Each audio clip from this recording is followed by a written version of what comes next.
When you're born in the lineage of Voodoo, whether you are a Manbo or Wangan or just someone who's born with Voodoo as in your family, everybody has a thing that they excel at. That is their gift.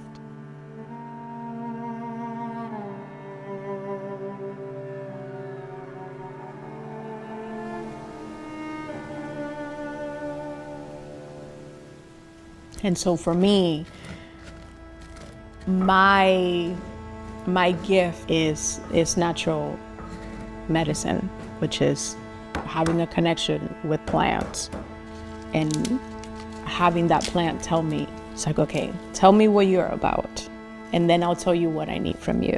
And then we work together to heal a person.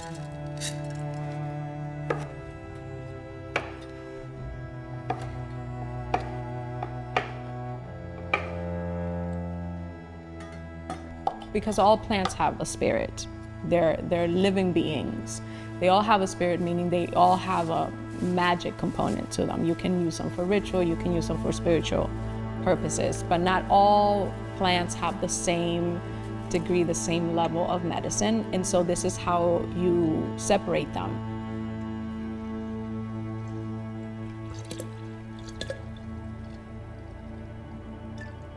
Voodoo made its way to New Orleans through the slave trade. So you had enslaved people who were brought to New Orleans directly from West Africa or from Haiti. And so a lot of what you find here and throughout the world is what we call the synthesism of the roots of Voodoo with Catholicism, which made way to you venerating your spirits under a disguise, the disguise of a Catholic saint. That's what gave birth to New Orleans form of Voodoo.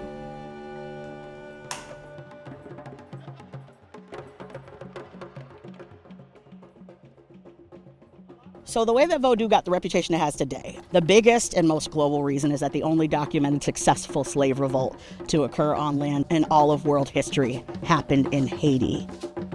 So it is said that the first island-wide Haitian Voodoo ritual was held in 1791.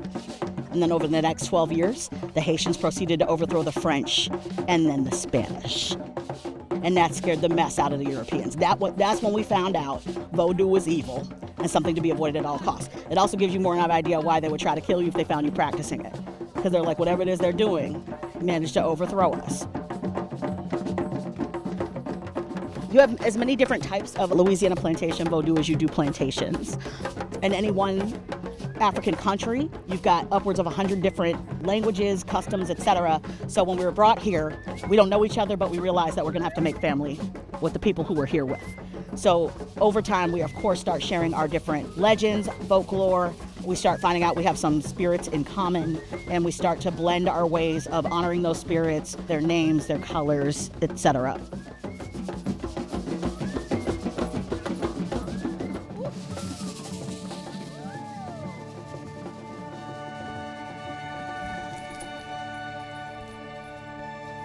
There was a point in New Orleans history where there were well over 1,000 plantations, to my knowledge, along the Mississippi, in Louisiana alone. And so there's a lot of energy in this river. A lot of it's mournful, but a lot of it's joyful. And so this would actually be Oshun. Oshun is the spirit of the river. She's the spirit of love and of drumming and of dance. What I get from practicing Voodoo is a lot of tangible evidence that God and my ancestors are present.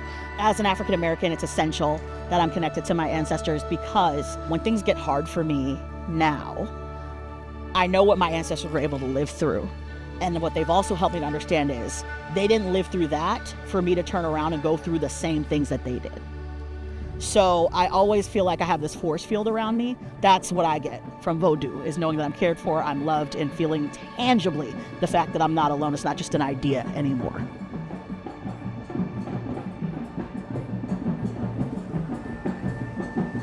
Voodoo is as organic as waking up, making yourself a cup of coffee, But before you sip your coffee, you drop some on the floor for the ancestors, you drop some on the floor for the earth. What voodoo isn't is devil worshiping or dark magic. Usually when you hear people talk about voodoo or even portray voodoo, whether on film, whether on TV, or even in books, they always focus on the ceremonial, ritualistic, magic part of voodoo, but they miss out what voodoo actually is, which is a way of life.